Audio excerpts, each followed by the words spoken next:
Aquella tarde, Alejandro Valdés cabalgaba tranquilamente junto a su prometida por los caminos dorados de Rioja, convencido de que su vida estaba perfectamente organizada, hasta que vio a una mujer embarazada cargando leña bajo el viento frío del otoño. Pero no era cualquier mujer, era Clara Morales, la misma mujer a la que toda la familia le había asegurado estaba muerta desde hacía 8 meses. Y mientras ella caminaba lentamente con el vientre ya imposible de ocultar, Alejandro comprendió algo aterrador. Alguien había mentido, y todo el pueblo parecía haber guardado el secreto. Porque a veces las familias más respetadas esconden las verdades más crueles detrás de puertas elegantes y apellidos importantes. Y antes de seguir, permíteme desearte salud y paz. Dime, ¿desde qué país y a qué hora estás viendo esta historia? Alejandro Valdés pensaba que su vida había sido organizada con demasiada precisión desde hacía años hasta la tarde en que vio a Clara Morales junto al camino cubierto de hojas secas, con un embarazo imposible de esconder bajo un viejo suéter gris. Octubre caía lentamente sobre Haro. La luz dorada de la tarde se extendía sobre los viñedos de La Rioja y se quedaba atrapada entre las piedras antiguas de los senderos.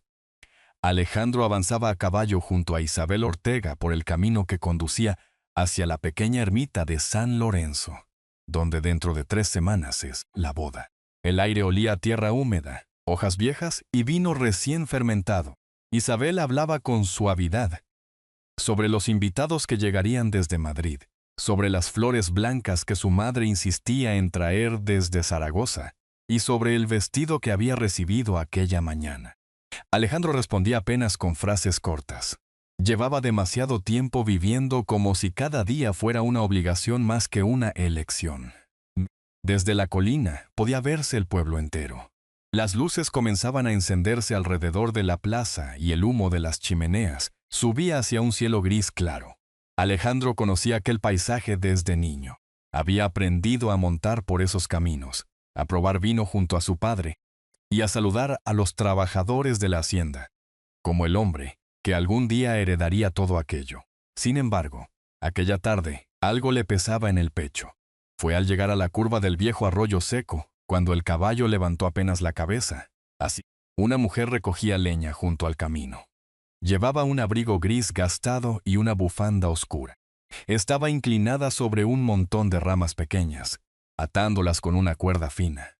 Alejandro apenas reparó en ella al principio. Después la mujer se incorporó, y él vio el vientre. 7 meses, quizá más. El mundo pareció quedarse sin aire. Clara Morales. El nombre apareció dentro de él, antes de que pudiera aceptar lo que estaba viendo. Clara levantó lentamente los ojos. No sonrió, no apartó la mirada. Tampoco parecía sorprendida. Solo lo observó con un cansancio viejo, como si hubiera esperado demasiado tiempo aquel momento y ya no le quedaran fuerzas para odiarlo. Las riendas se tensaron entre los dedos de Alejandro. 8 meses atrás había recibido un certificado firmado por el doctor Ricardo Núñez, asegurando que Clara había muerto después de una fiebre repentina en un pequeño pueblo del norte. Recordó el sobre blanco sobre el escritorio familiar y la voz tranquila de don Ernesto, diciendo que ciertas pérdidas debían aceptarse sin hacer preguntas. Y ahora Clara estaba allí, viva, respirando bajo el viento frío de octubre, con un hijo creciendo dentro de ella. Alejandro, la voz de Abel llegó amortiguada, lejana. Él no respondió. Clara acomodó la leña contra la cadera y comenzó a caminar hacia el oeste, hacia la parte más seca de las colinas, donde apenas quedaban algunas casas dispersas. Su paso era lento, cuidadoso. No volvió la cabeza ni una sola vez. Isabel desmontó antes de que Alejandro reaccionara. La tela clara de su falda rozó el polvo amarillo del camino, mientras lo observaba en silencio. «Estás blanco, no es nada. No me mientas». Alejandro bajó del caballo. Durante un instante el suelo pareció moverse bajo sus botas. Miró el camino por donde Clara acababa de desaparecer, y algo parecido al miedo le atravesó el pecho. El silencio entre Isabel y él comenzó a crecer demasiado. Finalmente habló sin mirarla. «Vuelve a la hacienda. ¿Y tú?» «Iré después». Isabel guardó silencio unos segundos. Luego levantó una mano enguantada y le rozó apenas la mejilla. No fue una caricia, fue algo más triste. Sea cual sea la verdad, no me mientas cuando vuelvas. Después montó de nuevo y comenzó a alejarse colina abajo entre los viñedos oscuros. El sonido de los cascos se perdió poco a poco entre el viento frío de la tarde. Entonces Alejandro quedó solo. Las campanas de la ermita comenzaron a sonar a lo lejos, lentas y graves, como si anunciaran el final de algo mucho antes de la boda. Miró una vez más hacia el camino seco del oeste y, en lugar de regresar a la hacienda, empezó a caminar detrás de Clara Morales, la hoja de defunción guardada en el cajón de la familia Valdés. Todavía conservaba el sello intacto, pero una sola línea sobre las lluvias de febrero. Bastó para que Alejandro comprendiera que todo el pueblo llevaba meses mintiéndole.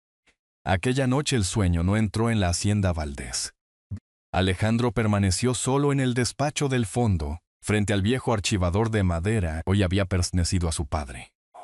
La lámpara de aceite iluminaba apenas el sobre amarillento que no había querido abrir desde hacía 8 meses. El certificado de defunción de Clara Morales. Rompió el sello lentamente. La firma del doctor Ricardo Núñez seguía allí, firme y tranquila, igual que la noche en que don Ernesto le entregó aquel documento diciendo que algunas heridas debían cerrarse sin hacer preguntas. Alejandro leyó despacio, nombre, edad, lugar de fallecimiento. Después llegó a la última línea. Imposibilidad de traslado debido a las fuertes lluvias de febrero. El papel quedó inmóvil entre sus manos. No había llovido en febrero. Todo el valle recordaba aquella sequía. Los viñedos habían pasado meses enteros pidiendo agua, y el propio Alejandro había supervisado los depósitos de la hacienda junto a los trabajadores. Ricardo Núñez también lo sabía. Una sensación amarga le cerró lentamente el pecho. No era desconcierto, era traición. Guardó el documento otra vez en el cajón y salió antes del amanecer. La plaza de Haro despertaba bajo una neblina fría. Algunas cafeterías abrían sus puertas y el olor a café recién hecho comenzaba a mezclarse con el aire húmedo de la mañana. La casa del doctor Ricardo estaba frente a la iglesia. Cuando el médico abrió la puerta, llevaba la chaqueta mal abotonada y las gafas torcidas sobre la nariz. Tan temprano, necesito preguntarle algo. Entraron al recibidor. Sobre una mesa pequeña, descansaba una taza de café todavía caliente. Alejandro permaneció de pie. Anoche volví a leer el certificado de Clara. El médico acomodó las gafas con un gesto nervioso. Sí, ¿dónde murió exactamente? Hubo una pausa demasiado larga. En una aldea del norte. ¿Cuál? Ricardo miró hacia la ventana antes de responder. No recuerdo el nombre. Alejandro guardó silencio. Había conocido a aquel hombre toda la vida, y nunca lo había visto evitar una mirada de aquella manera. En el documento habla de lluvias. El médico tragó saliva. Aquel invierno fue complicado. No llovió. La habitación quedó en silencio. Ricardo bajó lentamente la vista hacia la taza de café y Alejandro comprendió que no necesitaba escuchar nada más. Salió de la casa sin despedirse. Las campanas de la iglesia comenzaron a sonar cuando cruzó la plaza. Todo seguía igual, los vecinos caminando despacio, las terrazas abriéndose, las conversaciones tranquilas de siempre. Solo él parecía haberse quedado fuera de aquel mundo. Entró en la iglesia de San Lorenzo pocos minutos después. Padre Tomás ordenaba unos paños cerca del altar. Alejandro, hijo. Padre, necesito saber cómo fue la misa de Clara Morales. El sacerdote levantó una mano hacia el crucifijo de su pecho y lo acomodó sin darse cuenta. Fue sencilla. Había ataúd, otra pausa. No pudieron traer el cuerpo. Por las lluvias. El sacerdote volvió a tocar el crucifijo. Sí. El frío le recorrió lentamente la espalda a Alejandro. La misma mentira. El mismo silencio. Miró las velas encendidas, las paredes antiguas de piedra y comprendió que las personas en las que más había confiado llevaban meses ocultándole la verdad. No por crueldad. Por miedo a los Valdés y al poder que don Ernesto todavía tenía sobre el pueblo, sobre la iglesia y sobre media Rioja. Salió de la iglesia sin decir nada más. En mitad de la plaza recordó el camino del oeste, las colinas secas y la dirección que había tomado Clara el día anterior. Entonces montó otra vez. y cabalgó hacia las tierras áridas de Rioja, sin saber que alguien llevaba 8 meses esperando aquella visita. Doña Teresa no negó nada. Solo observó sus manos deformadas por la artritis y dijo que a veces los viejos guardan silencio no por dinero, sino por miedo a que la gente que aman termine muriendo sola en cualquier camino. La ruta hacia las colinas del oeste era seca y silenciosa. A medida que Alejandro avanzaba, los viñedos se volvían más clara, llena de piedras blancas, hierba amarilla sacudida por el viento frío. La casa apareció detrás de una pequeña loma. Era una construcción antigua de piedra gris, con una puerta azul desgastada y humo escapando lentamente de la chimenea. Bajo el alero, una anciana amasaba pan sobre una tabla de madera. Alejandro desmontó del caballo. La mujer no levantó la cabeza. Sus manos torcidas seguían trabajándose la masa con paciencia, como si el tiempo allí avanzara más despacio que en el resto del mundo. Entonces habló. Sabía que algún día ibas a venir. Un peso extraño le cruzó el pecho a Alejandro. ¿Doña Teresa? La anciana asintió lentamente y se limpió las manos en el delantal oscuro. Pasa, hijo. El viento escucha demasiado. Dentro de la casa olía leña, café y pan caliente. Había una mesa pequeña junto al fuego, mantas dobladas sobre un sillón viejo y ropa secándose cerca de la cocina. Nada se parecía a la hacienda Valdés. Y aún así, el lugar tenía una calma dolorosa que Alejandro no encontraba desde hacía años. Doña Teresa le sirvió café antes de sentarse frente a él. Durante unos segundos ninguno habló. Solo el crepitar del fuego llenaba la cocina. Finalmente Alejandro preguntó, ¿por qué hicieron creer que Clara estaba muerta? La anciana sostuvo la taza entre las manos antes de responder. Porque los hombres ricos saben esconderse contra los problemas sin mancharse los dedos. Después comenzó a hablar lentamente. Don Ernesto había llegado meses atrás hablando de reputación, acuerdos comerciales y del matrimonio con Isabel Ortega. Según él, si la relación entre Alejandro y Clara salía a la luz, algunos dersincistas de Madrid abandonarían a la familia Valdés. También ayudaba a la iglesia, añadió Teresa en voz baja, y medio pueblo le debía favores. El fuego lanzó pequeñas chispas detrás de ella. Le ofreció esta casa a Clara, dinero cada mes y silencio. ¿Y usted aceptó? La anciana levantó despacio las manos deformadas. Míralas bien. Hace años que ya no sirven para proteger a nadie. Alejandro bajó la mirada.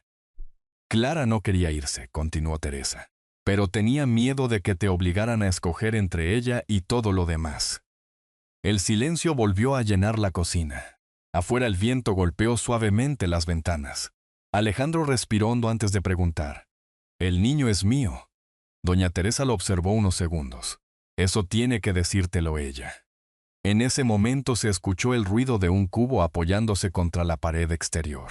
La puerta azul se abrió lentamente. Clara entró con agua y algunas ramas bajo el brazo. Llevaba el mismo abrigo gris del día anterior y profundas sombras bajo los ojos, como si hubiera pasado demasiadas noches sin dormir. Al ver a Alejandro no retrocedió, tampoco sonrió. Dejó el cubo junto a la pared y se limpió las manos en el delantal. «No voy a volver contigo». La frase cayó en la habitación con una calma mucho más dura que un grito. Alejandro quiso acercarse, pero se quedó quieto. «Clara». Ella negó suavemente con la cabeza. «Llegas 8 meses tarde». El fuego siguió ardiendo detrás de ellos. «No sabía nada», dijo él. Clara soltó una pequeña sonrisa cansada.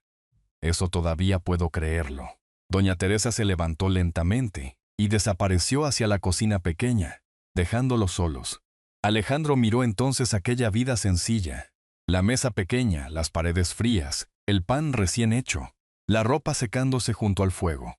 Y por primera vez imaginó a Clara atravesando sola aquellos meses de invierno, escondiéndose del pueblo, esperando un hijo en silencio, mientras todos fingían que estaba muerta. «Quiero ayudarte», dijo finalmente. Clara bajó la mirada unos segundos. «¿Ayudarme ahora?» Alejandro no encontró respuesta. El viento volvió a sacudir las ventanas y la luz naranja del fuego iluminó el rostro agotado de Clara. Después ella levantó los ojos, y por primera vez su voz sonó menos fría. «Si quieres hablar, vuelve mañana. Pero vuelve por nosotras, no por tu culpa». Alejandro permaneció inmóvil, mientras Clara desaparecía lentamente hacia la habitación del fondo. El olor a pan caliente seguía llenando la casa, y algo dentro de él empezó finalmente a quebrarse. Alejandro Valdés volvió a la casa de piedra a la mañana siguiente, pero esta vez no regresó buscando respuestas. Regresó porque, por primera vez en muchos años, no sabía vivir en otro sitio. La niebla cubría las colinas del oeste cuando llegó otra vez al pequeño camino de tierra. El aire olía a leña húmeda y hierba fría. Desde abajo, Aro apenas se distinguía entre el humo de las chimeneas y las primeras luces del amanecer. No había dormido. Después de salir de la casa de Clara el día anterior, regresó a la hacienda solo para descubrir que todo le resultaba ajeno. El comedor demasiado grande, las copas alineadas sobre la mesa, los pasillos silenciosos donde cada paso parecía resonar más de la cuenta. Incluso don Ernesto, sentado junto al fuego, revisando documentos como si nada hubiera ocurrido, le pareció un hombre distante. Antes del amanecer volvió al camino del oeste. Cuando llegó a la casa de piedra, encontró la puerta cerrada. Dudó unos segundos antes de sentarse bajo el pequeño alero de madera. El viento atravesaba el abrigo y las tablas viejas crujían bajo sus botas. Finalmente la puerta se abrió. Doña Teresa apareció envuelta en un chal oscuro y lo observó en silencio. Hace frío para dormir afuera. Después regresó al interior sin esperar respuesta. La cocina estaba caliente. El fuego crepitaba lentamente y sobre la mesa había café recién hecho y pan todavía tibio. Clara permanecía junto a la ventana cortando manzanas en silencio. No levantó la mirada cuando Alejandro entró. Doña Teresa le sirvió café y salió hacia el cobertizo exterior, dejándolos solos. Durante varios minutos nadie habló. Solo se escuchaba el cuchillo, golpeando suavemente la madera y el viento detrás de las ventanas. «Vine porque quiero arreglar las cosas», dijo Alejandro al final. Clara dejó escapar una sonrisa cansada. «Hay cosas que no se arreglan». Él no intentó defenderse. Después del desayuno salió al patio y encontró un montón de leña húmeda junto al muro de piedra. Tomó el hacha y comenzó a cortar madera. Sus movimientos eran torpes. Hacía años que no trabajaba así con las manos. El golpe seco del hacha llenó la mañana mientras hojas amarillas rodaban por el patio empujadas por el viento. Desde la ventana Clara lo observaba en silencio. Alejandro siguió trabajando. Cortó leña, sacó agua del pozo, intentó reparar la vieja puerta de la cocina. No lo hacía bien, pero seguía haciéndolo. En un momento, al intentar encajar la puerta, el tablón volvió a soltarse y estuvo a punto de caerle encima. Clara soltó una risa breve antes de poder contenerla. Alejandro levantó la mirada. Por un instante ella volvió a parecerse a la mujer que había conocido años atrás. Aquella pequeña risa le dolió más que cualquier reproche. Al mediodía apareció Mateo Ibáñez, con una caja de provisiones atada al caballo. El viejo administrador observó a Alejandro cubierto de polvo y madera, aunque no pareció sorprendido. «Tu tío sabe que viniste aquí», dijo. Alejandro asintió. Mateo guardó silencio unos segundos antes de añadir: «Hay silencios que uno carga porque cree que protege a alguien». Después volvió al caballo y desapareció colina abajo. La frase quedó suspendida en el aire incluso después de que el sonido de los cascos desapareciera. Por la tarde el frío aumentó. Doña Teresa dormía cerca del fuego mientras Clara cosía junto a la ventana. Alejandro seguía peleando con la puerta torcida de la cocina.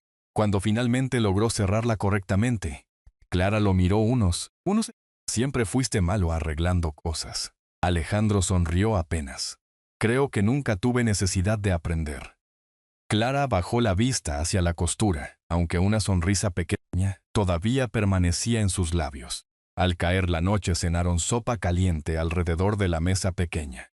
El viento golpeaba las paredes de piedra y hacía temblar las ventanas. Cuando doña Teresa se retiró, Clara apoyó lentamente una mano sobre el vientre y cerró los ojos un instante. Alejandro lo notó enseguida. «¿Te duele?» «Un poco». Después ella lo miró directamente. «¿Y si mañana te arrepientes?» La pregunta quedó suspendida entre ambos. Alejandro observó el fuego, las mantas viejas y las manos cansadas de Clara descansando sobre el vestido gris. Entonces habló en voz baja. Entonces tendré que aprender a no hacerlo. Clara sostuvo su mirada unos segundos antes de bajar lentamente la cabeza. Afuera, sobre las colinas oscuras de Rioja, comenzaron a reunirse nubes densas empujadas por el viento frío del norte. Y doña Teresa, mirando el cielo desde la ventana, comprendió que algo estaba a punto de cambiar. La primera lluvia fuerte del otoño cayó sobre Rioja la noche en que Clara comenzó a dar a luz, como si el cielo hubiera esperado durante meses para romper el silencio que todos habían mantenido. El viento golpeaba las paredes de piedra y hacía temblar las ventanas. Afuera, la tormenta había cubierto las colinas del oeste, y el camino hacia Haro desaparecía bajo el barro oscuro. Dentro de la casa solo ardían el fuego de la cocina y una lámpara de aceite. Alejandro despertó sobresaltado al escuchar un gemido ahogado desde el cuarto del fondo. Cuando abrió la puerta, encontró a Clara inclinada sobre la cama, respirando con dificultad mientras apretaba las mantas entre las manos. El sudor le mojaba el cabello oscuro pegado al rostro. Doña Teresa ya estaba junto a ella. Se adelantó, murmuró la anciana. «Necesito agua caliente». El miedo le atravesó el pecho a Alejandro. Por un instante volvió a sentirse el hombre acostumbrado a resolver todo desde lejos, dejando que otros actuaran por él. Pero allí no había médicos ni empleados, solo ellos, y Clara estaba sufriendo. Corrió hacia la cocina y encendió el fuego con manos torpes. La madera húmeda tardó en prender, y el humo llenó parte de la habitación antes de que las llamas crecieran finalmente. Afuera un trueno hizo vibrar el techo. «Más agua», pidió doña Teresa. «Y mantas limpias». Alejandro obedeció sin hacer preguntas. Calentó recipientes, buscó telas viejas, mantuvo viva la llama mientras la respiración dolorosa de Clara atravesaba toda la casa. Cada vez que escuchaba su voz, algo se tensaba más dentro de él. La tormenta empeoró cerca de medianoche. El viento apagó 2 veces la lámpara, y Alejandro tuvo que cubrir la llama con las manos mientras doña Teresa ayudaba a Clara a respirar. El cuarto olía a humo húmedo y hierbas calientes. Durante una contracción más fuerte, Clara apretó el brazo de Alejandro. «Alejandro». Fue la primera vez en meses que dijo su nombre sin distancia. Él se inclinó enseguida hacia ella. «Estoy aquí». Entonces apareció el verdadero miedo. No miedo al escándalo, ni a don Ernesto, miedo a perderla. La lluvia golpeaba el techo sin deranzo mientras doña Teresa seguía guiando a Clara con una calma antigua. El tiempo dejó de existir dentro de aquella habitación. Solo quedaban las sombras del fuego, la respiración agotada de Clara, las manos temblorosas de Alejandro sosteniendo la lámpara. En un momento, Clara dejó de responder durante unos segundos. Doña Teresa la llamó con firmeza. «Abrí los ojos, hija». El corazón de Alejandro se detuvo. Pensó que iba a perderla antes incluso de conocer a su hija. Pero Clara volvió a respirar con fuerza y apretó otra vez las mantas entre las manos. Y poco antes del amanecer llegó el llanto, pequeño, frágil, pero suficiente para detener el mundo entero. Alejandro se quedó inmóvil. Doña Teresa envolvió a la niña en una manta clara y se la acercó lentamente. «Tómala». Él dudó antes de extender los brazos. Nunca había sostenido un bebé. La niña cerró la pequeña mano alrededor de su dedo apenas unos segundos después, y algo dentro de Alejandro terminó de romperse. Las lágrimas comenzaron a bajar por su rostro mientras observaba a la criatura dormida entre sus brazos. Clara lo miraba desde la cama agotada, con los ojos llenos de una tristeza tranquila. «Lucías», zurró. Alejandro levantó la mirada. Entonces Clara habló con una voz débil pero firme. «Ser padre no es dar un apellido, es quedarse». Las palabras atravesaron el silencio de la habitación, porque Alejandro comprendió que había pasado toda su vida confundiendo autoridad con amor y dinero con presencia. Y afuera la tormenta comenzaba a alejarse lentamente y una luz gris azulada aparecía detrás de las colinas. Entonces se escucharon cascos de caballo acercándose por el barro. Unos golpes rápidos sonaron en la puerta. Mateo apareció empapado bajo la lluvia. «Tu tío reunió a los abogados de Madrid esta madrugada», dijo con dificultad, «y esta vez no piensa esperar».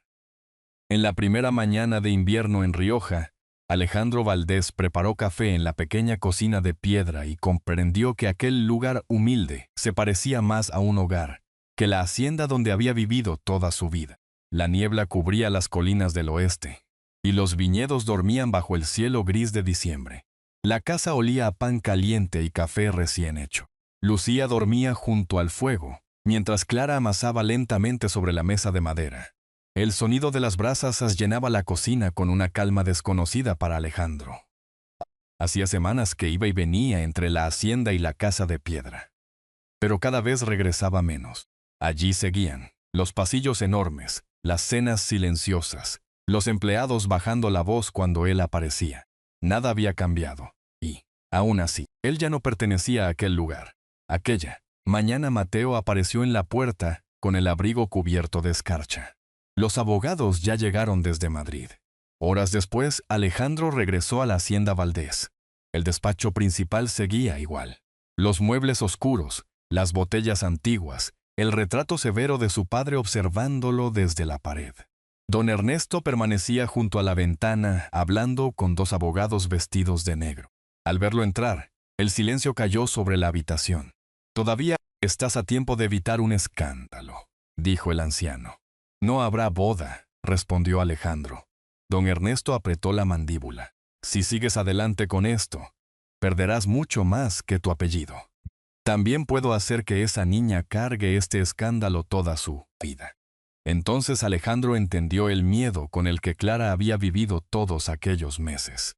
Recordó el certificado falso, las mentiras del pueblo, la soledad de Clara escondida entre las colinas. «Protegiste el apellido», dijo finalmente, «pero olvidaste a las personas». El despacho quedó en silencio. Alejandro dejó los documentos frente a don Ernesto. «A partir de hoy yo dirigiré la hacienda». El anciano firmó lentamente. No pidió perdón. Solo pareció cansado. A aquella misma tarde Isabel Ortega llegó desde Madrid para recoger sus cosas antes de abandonar Rioja. Se encontraron en la terraza mientras el sol caía sobre los viñedos helados. Ella sostenía el anillo de compromiso entre los dedos. «Creo que llevábamos demasiado tiempo viviendo en silencio», dijo con tristeza. Alejandro bajó la mirada. «No supe darte la vida que merecías». Isabel sonrió apenas. «Lo más doloroso no fue perderte. Fue entender que nunca estuviste realmente aquí». Después dejó el anillo sobre la mesa y besó su mejilla. No hubo lágrimas. Solo el cansancio de dos personas aceptando la verdad. Cuando el coche desapareció camino a Madrid, Alejandro volvió a la casa de piedra. Las semanas comenzaron a pasar despacio. Aprendió a caminar con Lucía en brazos cuando lloraba, a encender el fuego antes del amanecer, a regresar siempre antes de anochecer. Porque ahora había alguien esperándolo. Algunos vecinos todavía bajaban la voz cuando Clara cruzaba la plaza de Haro, pero Alejandro caminaba junto a ella, sin apartarse nunca. Una tarde de diciembre, comenzaba a caer sobre Rioja, estaba sentado junto al fuego con Lucía en brazos. Abrió los ojos lentamente. Después extendió una mano pequeña hacia él y sonrió. «Papá». La palabra fue apenas un susurro, pero Alejandro sintió que el pecho se le detenía. Clara levantó la mirada desde la mesa. Y por primera vez desde el día en que volvieron a encontrarse junto al arroyo seco, sonrió sin tristeza. Afuera, las campanas comenzaron a sonar mientras el olor a pan recién hecho llenaba la pequeña cocina. Y Alejandro comprendió finalmente que la felicidad nunca había estado en la hacienda ni en el apellido Valdés. Había estado allí todo el tiempo, en una casa pequeña de piedra, entre el sonido del fuego, la risa de una niña y la decisión sencilla de quedarse. Con el paso del tiempo, la pequeña casa de piedra en las colinas de Rioja dejó de ser un escondite para convertirse en un verdadero hogar. El sonido del fuego por las noches, las risas suaves de Lucía, el aroma del pan caliente llenaron lentamente los vacíos que Alejandro había llevado dentro durante años. A veces, las heridas del pasado no desaparecen, pero aprenden a doler menos cuando alguien decide quedarse. Personalmente, creo que las personas cambian no por las grandes promesas, sino por los pequeños gestos cotidianos que les recuerdan que todavía pueden amar y ser amadas. La historia de Alejandro y Clara nos deja una lección sencilla pero profunda. El dinero, el orgullo y el apellido jamás valen más que una familia construida con cariño y presencia verdadera. La bondad sincera puede cambiar destinos enteros. Igual que una pequeña luz junto a la ventana puede guiar a alguien perdido en medio de la noche. Y quizá la felicidad llegue precisamente cuando dejamos de vivir solo para nosotros mismos y empezamos a cuidar de otros. Esta historia adaptada está inspirada en emociones humanas reales que muchas personas han sentido alguna vez. Tal vez por eso resulta tan cercana y difícil de olvidar. Si esta historia logró tocar su corazón, pueden dejar un número 1 en los comentarios. Y si sienten que algo podría mejorar o desean compartir su opinión, dejen un número 0. Me encantará leerlos y saber qué parte de esta historia les recordó algún momento de sus propias vidas. Y mientras las campanas de Aro seguían sonando entre la niebla de Rioja, la pequeña casa de piedra permaneció iluminada en silencio, como si algunas luces estuvieran destinadas a quedarse encendidas, incluso después de las noches más oscuras.